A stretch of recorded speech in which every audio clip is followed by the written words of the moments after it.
Boa tarde, César. Tudo Olá, bem? olá, boa tarde. Agora estamos te ouvindo. César, me desculpe, eu atropelei aqui. Sem Primeiramente, pro- nós vamos fazer a leitura e após a leitura a gente vai fazer uma prece inicial, tá?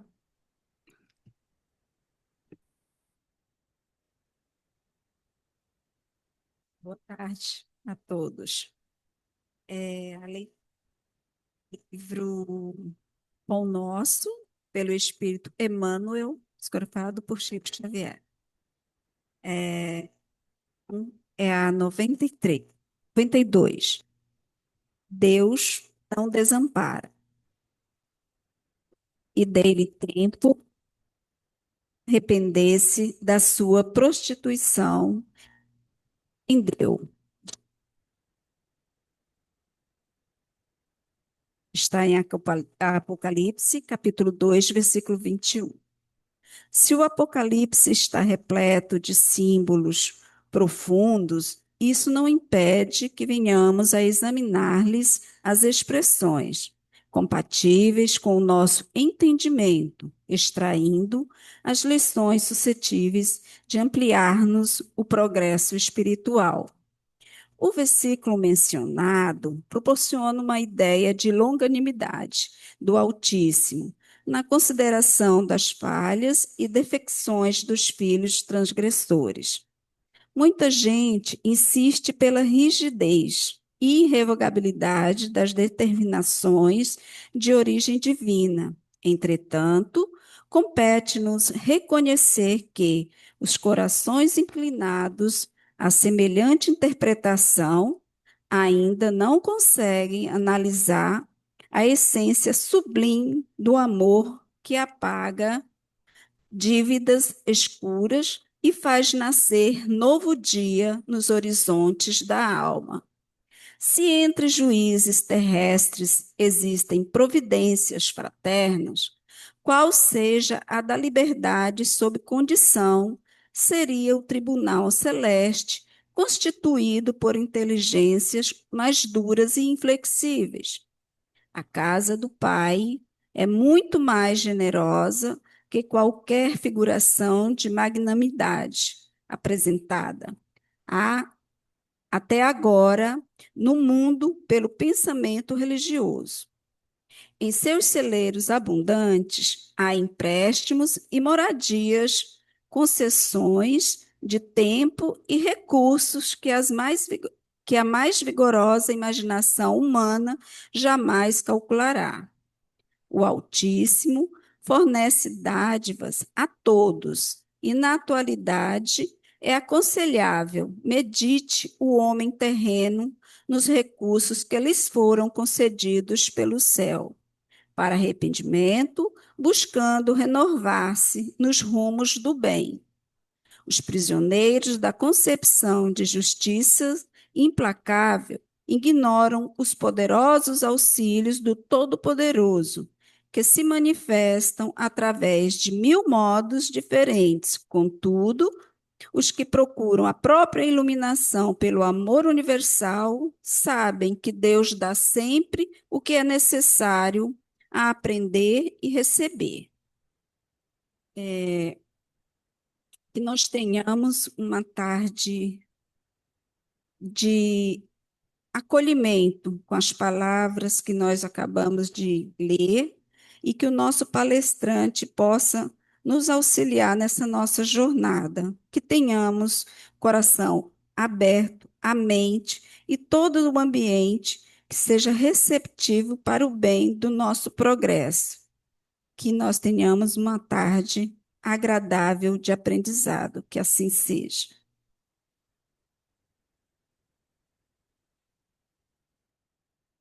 Bem, amado Pai, querido Mestre Jesus, estamos aqui com os nossos corações em festa nesta casa, ao receber a Tua luz divina sobre todos nós, que possamos beber da água e matar a nossa sede, a sede do conhecimento, e assim praticar através do amor a tua mensagem, que abençoe este momento, e inspire o nosso querido amigo César para mais uma vez nos dar assim o privilégio de ouvir a sua mensagem. Assim seja, graças a Deus. Bem, César, boa tarde. Boa tarde, Márcia. Boa tarde a todos. Que Jesus nos abençoe. Tudo bem com você, né? Tudo tranquilo, graças a Deus. Espero que esteja bem com todos, com todos vocês também, que estejam todos bem. Obrigada. Bem, hoje o César vai falar sobre sintonia e obsessão, né? E vou repetir que ele está um pouquinho longe de nós, mas pertinho no coração, né? Está na cidade de Sherbrooke, no Canadá. E ele é presidente do Centro Espírita Chico Xavier. César, agora esse momento é seu e nosso também. Esteja à vontade. Muito obrigado.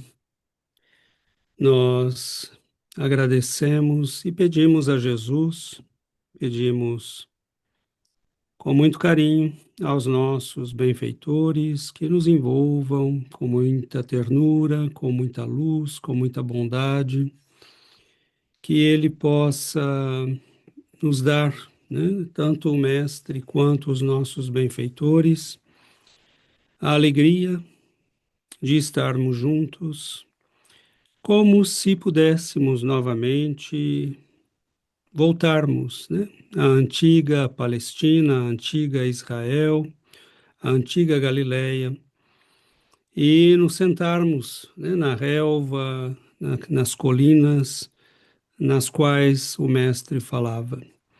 Que nós possamos abrir nosso coração à influência do alto. Nós vivemos tempos singulares, todos sabemos que estamos já numa época em que nosso planeta sofre transformações consideráveis. Estamos diante de realidades cada vez mais espetaculares, né, na época da inteligência artificial, da robótica, das viagens espaciais. Mas o homem que caminha sobre este planeta ainda carrega as velhas feridas, as velhas dores, os velhos sofrimentos que nos acompanham há muito tempo. Caminhando entre nós, Jesus pôde encontrá-los em cada pessoa com quem falou. E se voltasse hoje, veria o mesmo quadro de lutas e dores. Não caminhamos mais, não viajamos mais sobre carroças ou cavalos, usamos carros e aviões, trens, mas carregamos o mesmo coração, a mesma alma marcada pelo orgulho, pela vaidade, pelas paixões, e nem sempre nos damos conta que nestes tempos maravilhosos que vivemos, pois eu os considero realmente maravilhosos, por tudo aquilo que o ser humano foi capaz de aprender e desenvolver, nós, contudo, não aprendemos a cuidar de nossa alma, não aprendemos a velar pela saúde espiritual das criaturas. Então é preciso entender que quando as vozes da espiritualidade se manifestaram e se concretizaram nos livros da codificação espírita, nós estávamos diante de um momento extremamente importante, no qual a espiritualidade, prevendo as lutas e dificuldades que enfrentaríamos, lançou-nos a boia salvadora, o barco de ajuda, os recursos, a corda para que pudéssemos nos segurar à beira do abismo que presentemente vivenciamos. Milhares de irmãos usufruem do conforto de casas equipadas, sofisticadas, pois até mesmo a casa mais simples de uma pessoa qualquer hoje tem mais conforto do que muitas vezes a casa dos nobres dos séculos passados. Nem nos damos conta disto, tão normal nos parece hoje. Que tenhamos um meio de comunicação como um celular é algo jamais imaginado por nossos ancestrais. Que possamos guardar a comida, preservá-la, aquecê-la com meios que temos hoje é algo que não se viu no passado. Então nós sabemos que vivemos tempos maravilhosos, mas também terríveis. Porque são milhares de toneladas de ansiolíticos, jovens desorientados, famílias confusas, e nós nos perguntamos o que está acontecendo. Os bons espíritos nos lançaram, com a codificação espírita, a possibilidade de compreendermos o que está se passando hoje no mundo.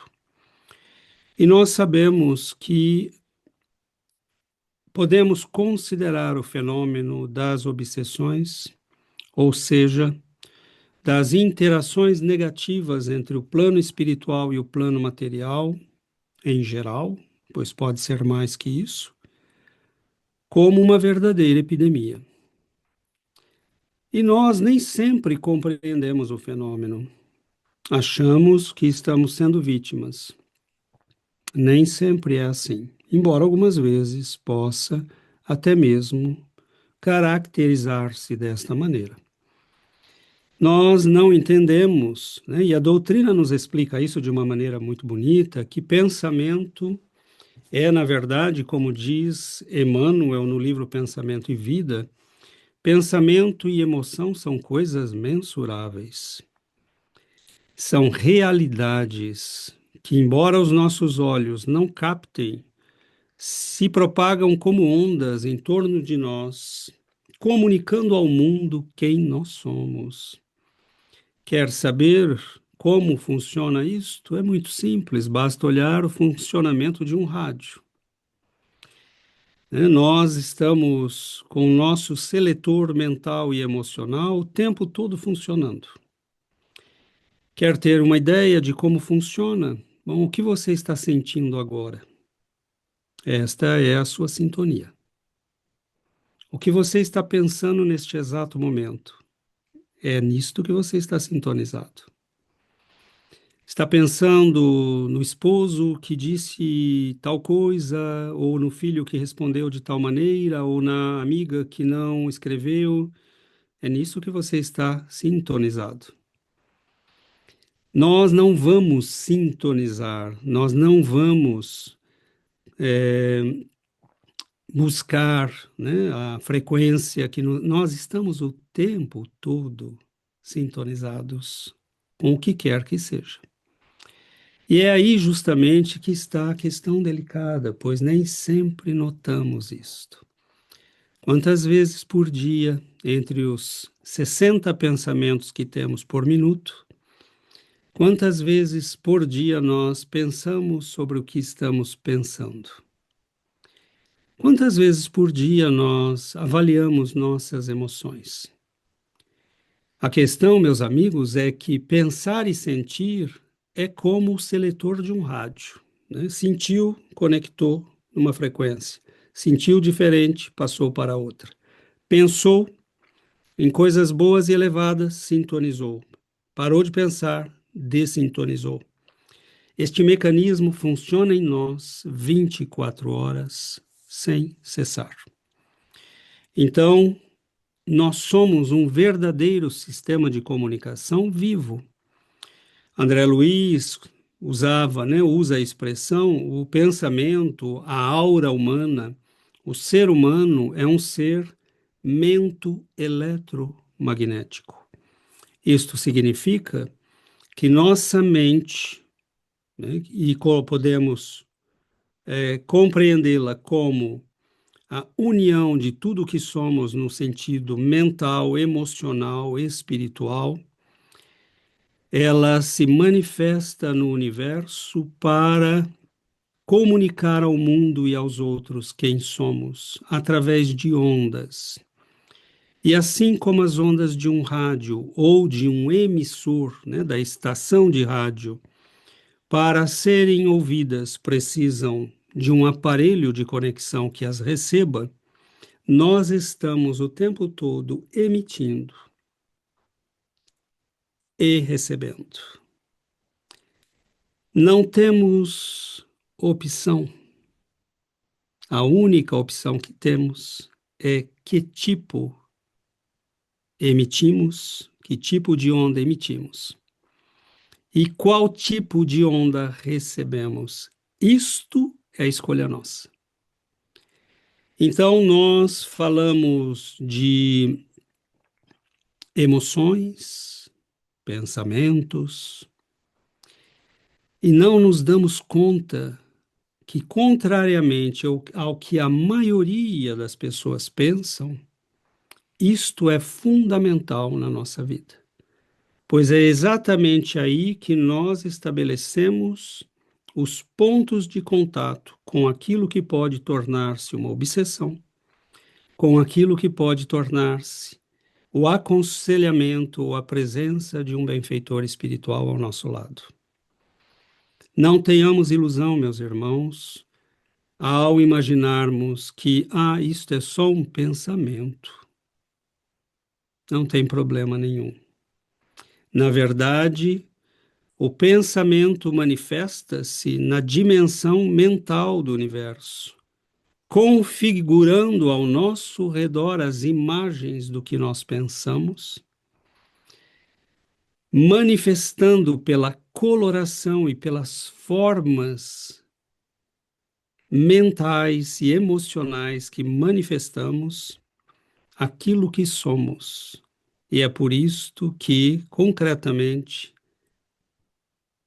nós não somos um segredo, senão para nossos irmãos que são tão cegos quanto nós. Nenhum de nós é segredo para qualquer espírito que seja um pouquinho superior a nós. Aqueles que são iguais ou inferiores não terão muito o que ver, né, porque são iguais e inferiores. Mas qualquer espírito que tenha um pouco de sensibilidade, de visão, ele verá quem somos, quem realmente somos.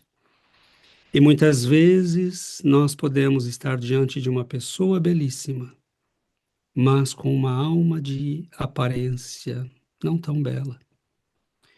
Muitas vezes podemos estar diante de uma pessoa, para os padrões do mundo, de nenhuma beleza, mas de uma grande beleza, para os padrões da espiritualidade.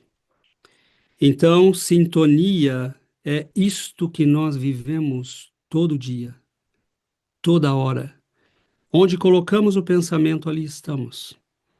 Quando sintonizamos uma emoção, nós imediatamente estamos na mesma rádio que todo mundo está conectado.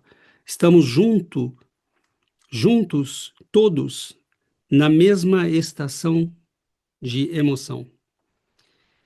É como se nos conectássemos na mesma estação de rádio ou de televisão. Estamos todos vendo aquela mesma imagem ou ouvindo aquela mesma fala. Então, quando nós sentimos, a nossa emoção pode triplicar. Porque quando eu me conecto na alegria ou na tristeza, na melancolia, né, eu estou, na verdade, me conectando com todos que sentem a mesma coisa. E isto pode melhorar ou piorar nossos sintomas. Por isto, Jesus nos recomendava orar e vigiar em todo o tempo. Limpe a sua casa mental. Tome cuidado com o que entra e o que sai, diziam os antigos padres da igreja. Nós não podemos, dizia um destes padres da antiguidade, né? Os pais do deserto, como eram chamados, nós não podemos impedir o nosso pensamento porque ele é como um moinho d'água. A água são os pensamentos, né? O rio não para, mas o que eu vou moer no moinho, né? O grão que eu vou trabalhar, isto é escolha nossa. Então, quando eu retenho um pensamento e começo a colori-lo com a minha imaginação e a puxar com a memória tudo aquilo que eu vivi ligado àquele pensamento e àquela emoção, é aí que eu caí na faixa de todos os que estão ligados àquilo. E é neste momento que eu também posso me conectar não só com os encarnados que pensam e sentem daquela maneira, mas também com os desencarnados. Então, as interações com o mundo espiritual se fazem de maneira constante. Há espíritos que recebem o nosso pensamento e transmitem o seu, e nem nós, nem eles estamos conscientes. Porque são tão ignorantes, às vezes, quanto um ser humano que nunca ouviu falar destas coisas. Alguns descobrem por acaso. Estão em volta da pessoa, por uma razão qualquer, e de repente ele fala, poxa vida, e o encarnado diz, poxa vida. E ele fala, ah, que interessante, parece que ele me ouviu. E aí ele faz outras experiências, e aí ele descobre, né, o que aqueles mais espertos já sabem, que nosso pensamento é uma casa aberta e que raramente nós vigiamos a entrada. Entra quem quer. Nossa casa nós vigiamos. Nossa propriedade nós vigiamos. No carro temos travas e alarmes, mas nenhum alarme para o nosso pensamento. Tudo passa, tudo entra, né? E nós não nos damos conta. Nossas emoções nos tomam de assalto. Normal. Mas nós vamos percebendo que muitas vezes os processos que chamamos obsessivos, que Allan Kardec, né, nos definiu muito bem como a ação negativa e persistente de um espírito sobre outro. Este processo pode começar de uma maneira inconsciente para nós e para o espírito que nos obseda. E às vezes a nossa obsessão se faz do encarnado para o espírito. É a pessoa de quem não queremos nos separar, ou de quem temos ódio. Emoção e pensamento são conexões. Isto é fundamental. Quando eu penso e sinto, eu estou me conectando a uma faixa do universo. E eu tenho que viver com as consequências dessa conexão. Então, meus amigos, isto é de uma sutileza muito grande. Porque nós podemos começar a obsedar alguém ou sermos obsedados por alguém sem sequer nos darmos conta, porque estabelecemos a conexão. Nós sabemos que há muita ignorância no plano espiritual, como há na Terra. Não é porque virou espírito desencarnado que é sábio. Então, muitas vezes, o espírito volta ao lar, à convivência das pessoas que ele está habituado, e ele vai vivendo ali, ele vai começando a interagir, e de repente nós temos pessoas vivendo quase que como em estado de mímica permanente, né? Um faz, o outro faz, um pensa, o outro repete, um fala daqui, o outro repete de lá, sem nos darmos conta. E o processo obsessivo, ele pode começar de uma maneira muito sutil, né? O espírito está perto da pessoa, ele começa a pensar como ela. Por exemplo, A primeira vez que você disse, eu não valho nada, pode ser você. Aí o espírito está do lado. Ele não tem muita simpatia por você. E ele diz: uma porta de entrada. Aí ele se aproxima de você e começa a repetir mentalmente algo que você já falou com convicção. Eu não valho nada. Você não vale nada. Você não vale nada. Você já aceitou aquilo. Foi você que falou primeiro. E daí a pouco você está repetindo. E assim que a sintonia se estabelece, sintonia é estar na mesma frequência. É como colocar o seletor numa frequência, né, FM, por exemplo. Se você quer ouvir a rádio, né, XYZ, você não pode colocar, né, na www. Você tem que colocar na XYZ, na mesma frequência. Uma vez que a frequência entrou em ressonância, em harmonia com o nosso pensamento, nós começamos a receber um pensamento que é muito semelhante ao nosso e por isto não percebemos. E é aí a porta de entrada. Então, o que é que quer dizer isto? Quer dizer que nós temos que vigiar. O que eu penso sobre mim mesmo é importante, o que eu penso sobre os outros é importante. Eu penso aquela pessoa realmente como ela é insuportável. E aí o obsessor dela diz: não é que eu penso a mesma coisa. Ela é insuportável, não é? Frequência estabelecida, sintonia perfeitamente feita. Então, por que os espíritos nos recomendam caridade, bondade, tolerância, compreensão? Não que não tenhamos o direito de, às vezes, ter a opinião e muitas vezes de constatar um fato, que a pessoa é realmente desagradável. Mas, ao fazê-lo, façamos já em guarda, para não virarmos objeto na mão de um obsessor que quer atingir a pessoa, mas que não está muito preocupado se vai nos colocar numa encrenca. Ele está preocupado com a sua vingança. E nós muitas vezes acabamos servindo ao propósito dele. Começamos a nos antipatizar com uma pessoa. Tudo que ela fala nos agride, tudo que ela diz nos incomoda. Então nós temos que tomar cuidado. Não é que ela às vezes não seja realmente um problema, não é isto. Tomar estes cuidados não quer dizer que deixamos de perceber a realidade diante de nós e que vamos colocar um óculos, né, rosa e fazer de conta que tudo é bonitinho. Não, nós temos que encarar a realidade, ver que há pessoas problemáticas, né, falar com os irmãos que temos que falar, resolver os problemas em família, mas com o coração sintonizado na bondade.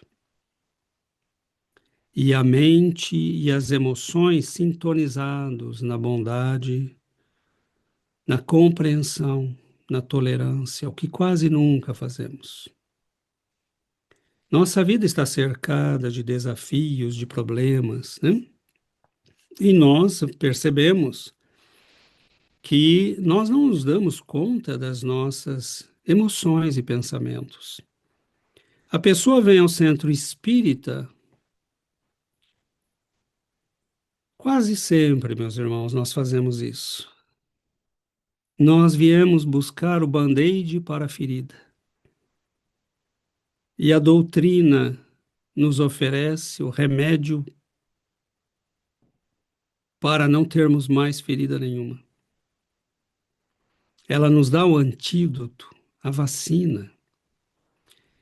Ela não nos, com o conhecimento espírita, nós não precisamos voltar ao posto de saúde para tomar, né, vacina para a gripe todo ano.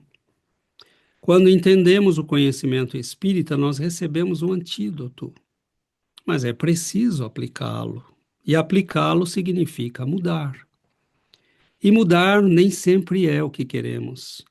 Eu quero continuar pensando como penso, sentindo como sinto, vendo o mundo e as pessoas com os óculos que sempre usei. Por exemplo, se me considero uma vítima, eu quero guardar estes óculos, eles são tão confortáveis, é tão gostoso.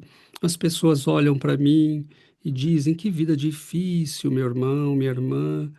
Nossa, você tem toda a razão de ser um pobrezinho, tadinho de você. Se somos o super-homem, que resolvemos tudo, mandamos em todos, nós não queremos tirar este disfarce, esta fantasia. E a doutrina nos diz: limpa-te, liberta-te, tire as máscaras.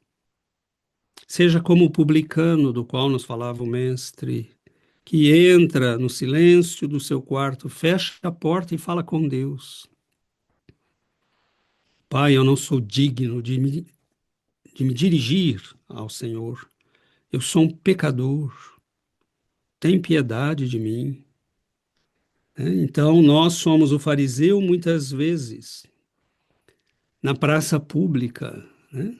Mostrando nossas virtudes, ou nosso heroísmo, ou nosso vitimismo. E a doutrina quer que nós nos transformemos.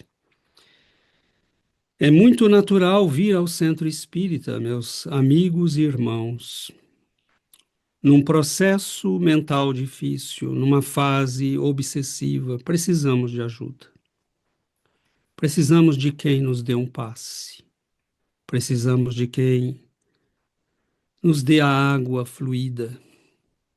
Precisamos de alguém que nos acolha fraternalmente. Mas, se um ano depois ainda estamos nessa situação, nós estamos com problema.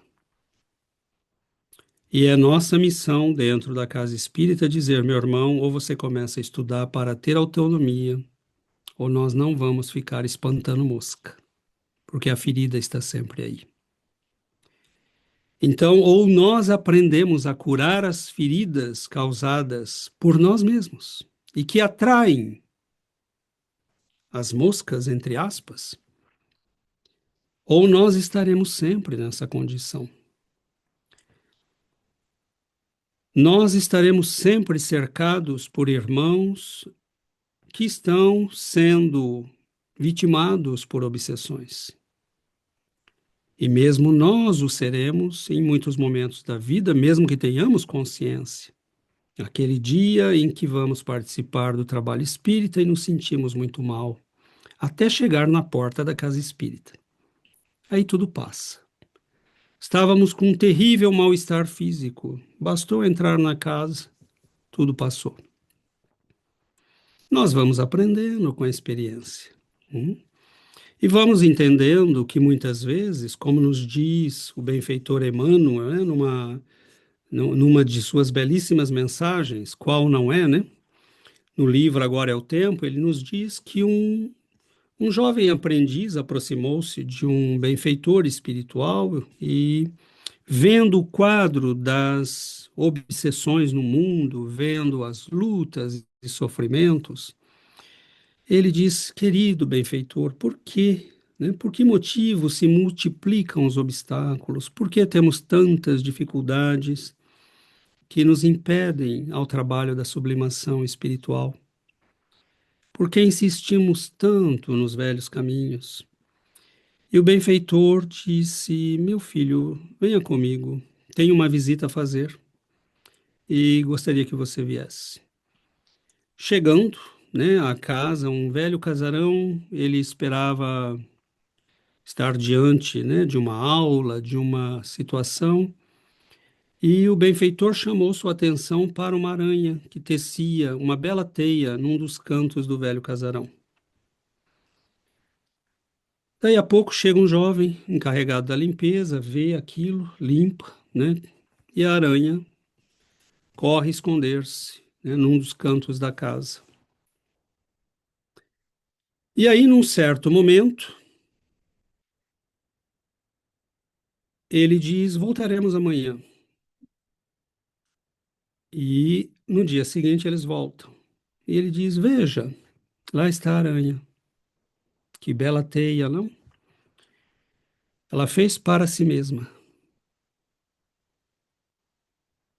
O rapaz chega, limpa novamente, e ele diz: Voltaremos amanhã. Voltam, e lá estava a aranha na sua bela teia. E ele diz: Veja, meu filho, ela foi libertada 3 vezes. E as 3 vezes ela refez a própria teia, que aprende e que a retém neste cantinho da vida. Então, meus irmãos, nós podemos vir ao centro, o passe limpa e nós voltamos para a nossa vida. Obsedamos novamente, voltamos ao centro. Somos libertados, mas daí um mês estamos de volta. Porque não resolvemos parar de construir as teias e não aceitamos a liberdade. Queremos continuar no mesmo processo de vida, na mesma dinâmica de vida. E raramente entendemos a fala do grande apóstolo: em Cristo, nova criatura eu sou. Maria de Magdala, nos textos evangélicos, é dito que Jesus a libertou de 7 demônios. E nós remarcamos aqui o detalhe do número. Nós temos 7 centros energéticos importantes, da base da coluna ao alto da cabeça. Isto significa que ela tinha cada um dos seus centros psíquicos comprometido por um processo obsessivo. Seu centro cardíaco, seu chakra cardíaco estava comprometido, ela tinha emoções descontroladas e desequilibradas. Seu centro genésico estava completamente desequilibrado. Seu centro mental frontal estava completamente desarranjado. Ela era uma pessoa que era uma verdadeira bomba esperando para explodir. E quando ela aceita o carinho, a atenção do mestre, quando ela abre seu coração à renovação, o processo de cura começa. O remédio começa a circular entre os centros energéticos. A vibração poderosa do Cristo começa a equilibrá-la. O esforço que ela faz para abandonar sua antiga vida de mulher rica, poderosa, que vivia, todos os prazeres da vida, ela aos poucos começa a curar-se. Simão Pedro tinha episódios de obsessão periódica. Nós estamos falando dos discípulos de Jesus.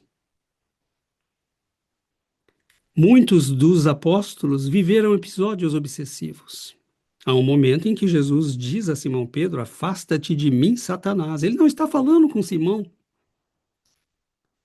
Ele está falando com os espíritos trevosos que usavam a imprevidência e o gênio fogoso de Simão Pedro para atacar o mestre. Não vá a Jerusalém, Senhor, nós te amamos. Não vá, né? São as trevas dizendo, fuja, né? Porque eles sabiam que aquele momento marcaria a história da humanidade.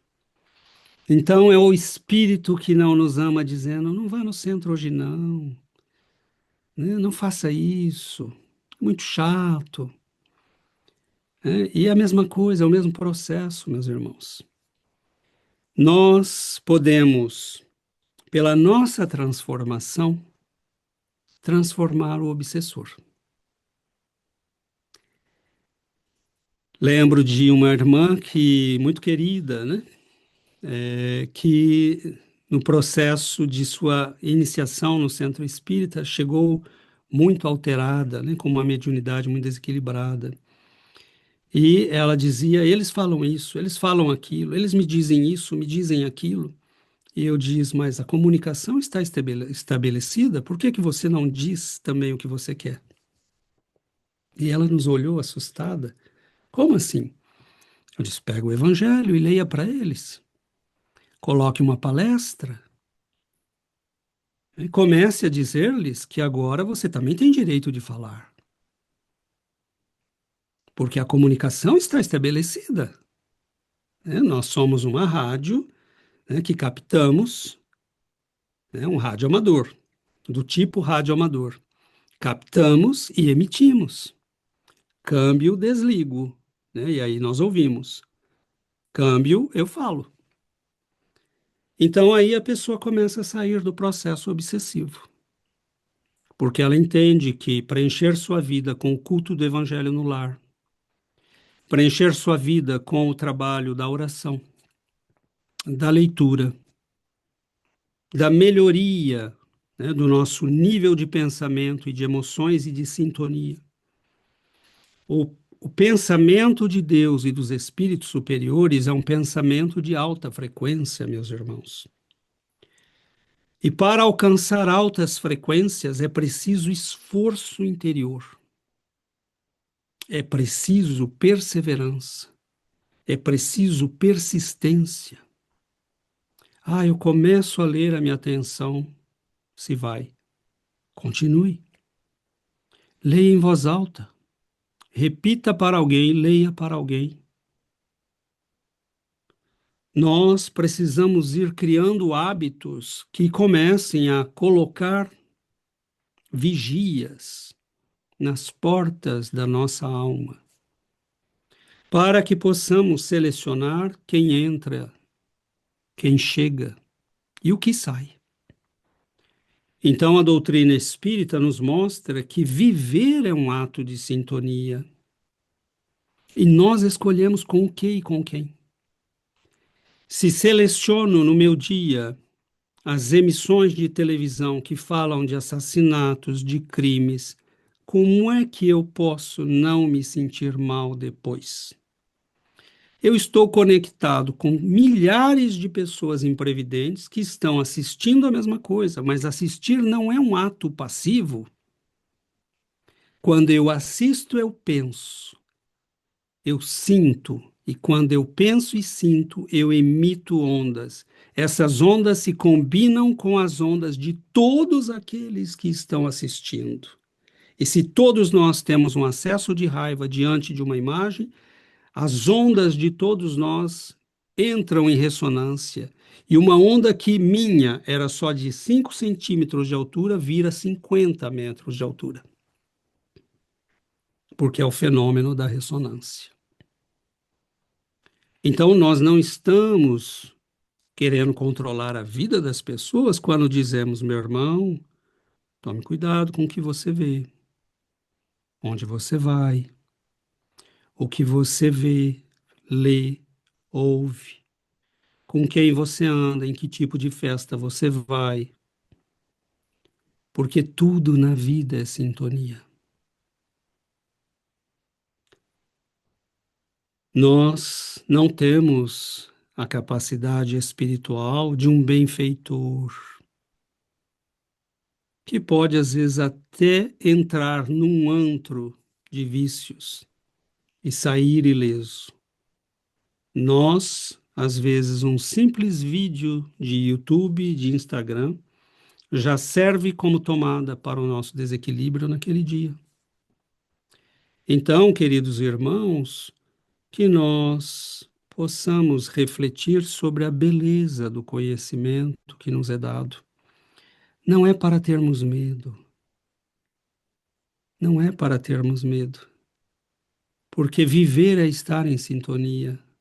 E a doutrina nos diz: escolha a sua sintonia, só isso. Você não pode querer curar-se sem curar-se. Você pode vir e pedir ajuda, porque nós precisamos de ajuda às vezes. E vir à casa espírita é porque nós estamos precisando, né? Nós estamos num momento difícil.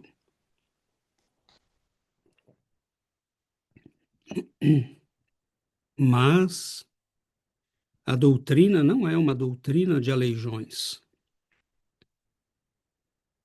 Nós não queremos pessoas beijando a mão de médiuns pelo resto da vida.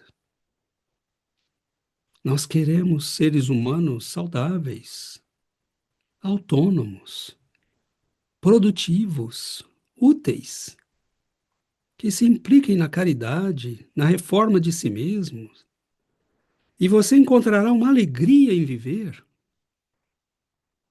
uma paz, uma bênção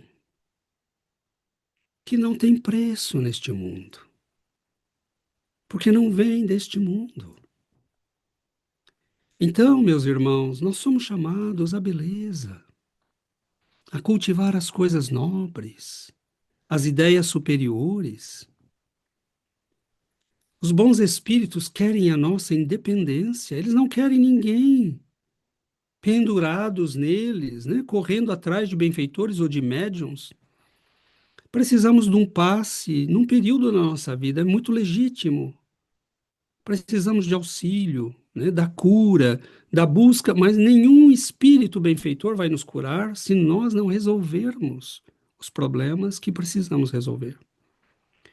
Né? Lembramos a história de um discípulo que vai ao mestre e diz: Mestre,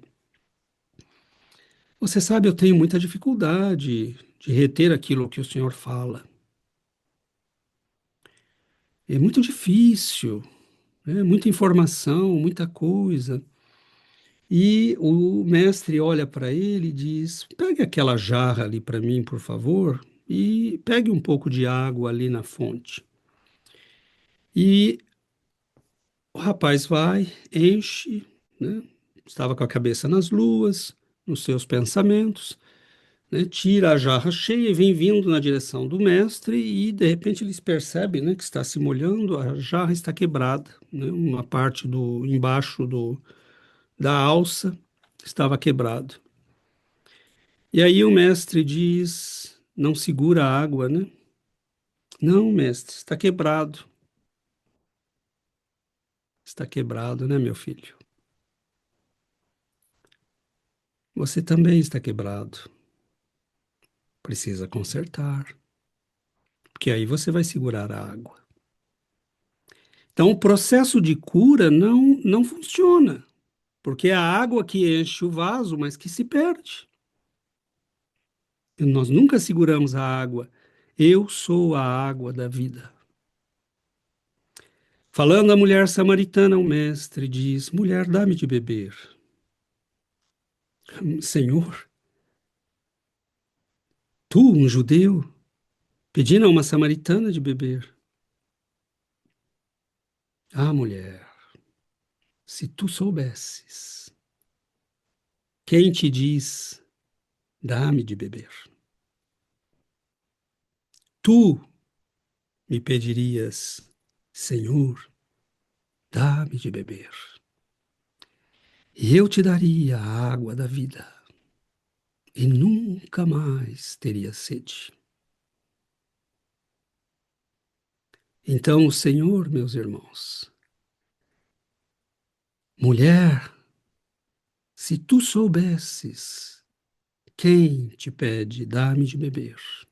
É como se ele dissesse: é a própria fonte da vida que te pede um pouco de água.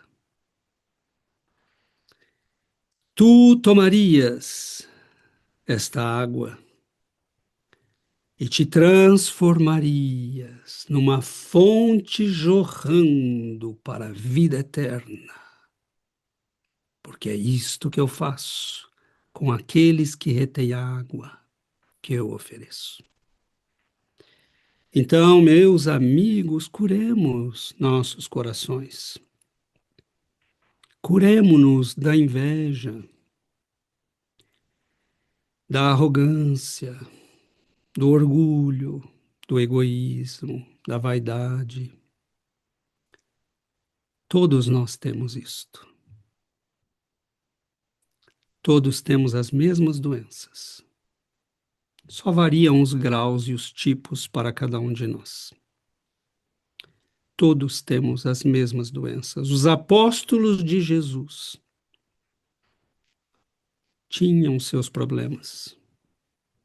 E Jesus veio para humanos, para doentes que querem um médico. Mas eu preciso reconhecer que estou doente. Então, queridos irmãos, nós olhamos para o Senhor e nos aproximamos desta luz imensa. Até quando carregaremos estas doenças? Até quando insistiremos? Por que não deixar os fardos do ódio, da vingança? Isso pesa demais. Isso nos massacra. Até quando, meus irmãos, carregaremos quem somos? O nosso problema não está ali ou lá, o nosso problema está aqui. Nós somos o problema. Quando o Mestre nos disse: não andeis tão inquietos, tende bom ânimo, tende confiança, abandonai o fardo, tomai sobre vós o meu fardo, porque ele é leve. O nosso fardo, meus irmãos, é o fardo de quem nós somos. E o fardo do Cristo é o fardo de quem nós devemos nos tornar. Eu não posso fazer sozinho o processo, eu preciso dele. Eu preciso estar diante dele e diante destes benfeitores da vida maior que estão aí agora conosco, aqui e aí com vocês e com quem mais estiver nos ouvindo. Nós precisamos deles, mas abandonemos o fardo do nosso eu menor. E tenhamos diante deles a honestidade que teve Maria de Magdala.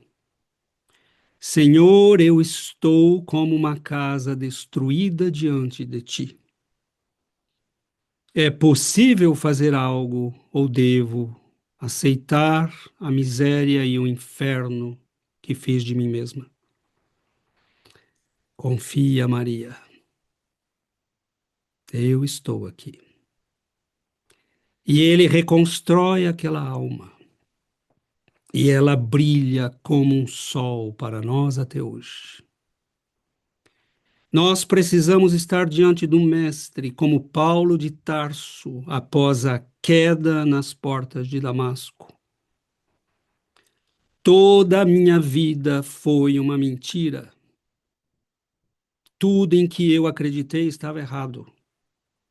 Tudo o que eu fiz estava errado, mesmo que eu quisesse fazer o certo. Vendo a realidade, Senhor, o que queres que eu faça? Porque até hoje foi questão de o que eu quero fazer. E ali diante do Mestre ele diz: o que queres que eu faça? Todas as suas armas estão por terra.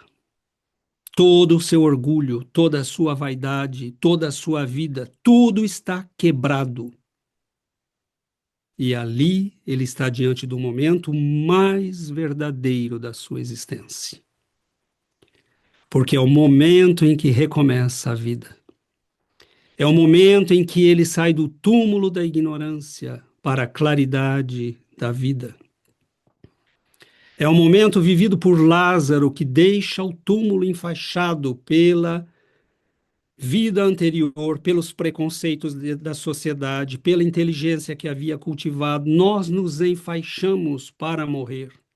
E o Cristo diz: vem para fora, desate-o e deixe-o ir. Este é o poder do Mestre sobre nós. Então, nós precisamos, vemos irmãos que chegam diante de verdadeiras tragédias na casa espírita, e lembro de uma senhora a quem eu disse, minha irmã, diante desta tragédia, você tem duas opções, o desespero completo ou o recomeço completo.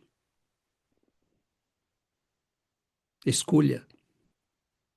Escolha como escolheu Paulo de Tarso, Maria de Magdala, Santo Agostinho, angustiado, aflito, chorando. O que é a minha vida? O que eu estou fazendo nesse mundo? Qual é o sentido de tudo isso? E ele ouve, toma e lê. Olha a Bíblia de sua mãe sobre a mesa e abre. E a água jorra sobre seu espírito. E aos poucos nós vamos fechando as rachaduras que há em nós. E a água vai ficando. E ela vai nos limpando. E ela vai nos renovando. Ela é doce, boa. Ela traz à vida verdadeiros desertos. Ela renova, ilumina. Eu sou a luz do mundo. Aquele que andar comigo não andará nas trevas jamais. Eu sou a vida, eu sou a ressurreição. Aquele que andar comigo jamais provará a morte, porque a morte é a morte do espírito. Não que os seus discípulos não fossem morrer. Jamais provarão de novo a morte da ignorância, das trevas, da obscuridade. Então, meus irmãos, não há problemas nas obsessões, há problema na nossa sintonia. Toda obsessão se resolve com mudança de tonalidade emocional, mental e espiritual. E não nos esqueçamos que diante destas lutas nós não estamos sós. Seres queridos velam por nós. Almas bondosas velam por nós. Neste exato momento, seres queridos estão muito felizes porque eles dizem: poxa, você está aqui. Que bom, porque agora eu posso ter acesso ao teu pensamento, eu também. Que quero o teu bem, que quero a tua paz, que quero te trazer para a luz. Então, meus irmãos, que nós possamos, nestes momentos que precedem o Natal do Cristo, esta luz maravilhosa que brilhou há 2000 anos e ainda brilha para a humanidade. Não nos falta luz, falta abrir os olhos. Não nos falta a palavra de amor, falta desbloquear nossos ouvidos. Ele fala na doçura de sempre, com a firmeza de sempre. Ele está presente no mundo. Jesus nunca nos deixou. Jesus nunca ausentou-se da dor e das lutas deste mundo. Ele estende as mãos e nenhum de nós que peça sinceramente ficará sem respostas. Tudo é possível, todo mal tem cura, toda dor pode ser minorada, mas nós precisamos, diante dele, não impor condições. Nós precisamos aceitar as condições. E a mais importante é que eu não posso continuar sendo quem eu sou. Eu não posso continuar emitindo a mesma frequência e vivendo na mesma sintonia e esperando que Jesus e os benfeitores façam um milagre de transformar a minha vida. Que Jesus, meus irmãos, que nossos benfeitores possam nos cumular de bênçãos. Porque o que podemos nós desejar ainda mais do que o conhecimento espírita. Que nós peçamos nas nossas orações: Senhor, ensina-me a valorizar esta luz bendita que ilumina minha estrada. Torne-me digno dela, para que eu não me envergonhe diante do Senhor no dia de dizer adeus a este mundo. Que o Senhor nos abençoe, meus irmãos, que o Natal seja um Natal de luz para os nossos corações. Muita paz, confiemos, mantenhamos a fé, a esperança, a alegria, pois não há cristãos tristes. Nós temos o maior presente dos céus para a nossa vida, que é a presença do Cristo. Muita luz e muita paz a todos. Muito obrigado, que Jesus nos abençoe.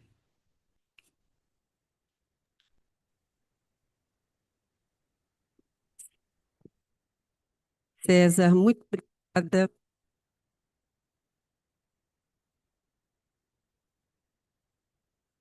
De muita luz, um coração em Cristo.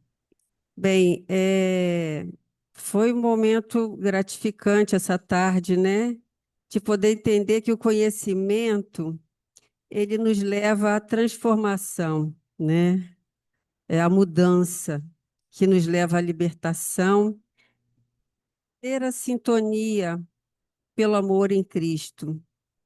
Muito obrigada e com certeza levaremos essa sua fala de hoje para a nossa reflexão. Em Obrigado. Vamos agora fazer a nossa final, agradecendo ao Pai Maior, querido Mestre Jesus, bênçãos recebidas nessas horas aqui e sempre. Que possamos ser como abelhas, pássaros que polinizam outras flores. Com este conhecimento aqui, possamos, né, além do conhecimento, a energia, o amor, que nosso coração esteja aberto com outra mão, o que nós temos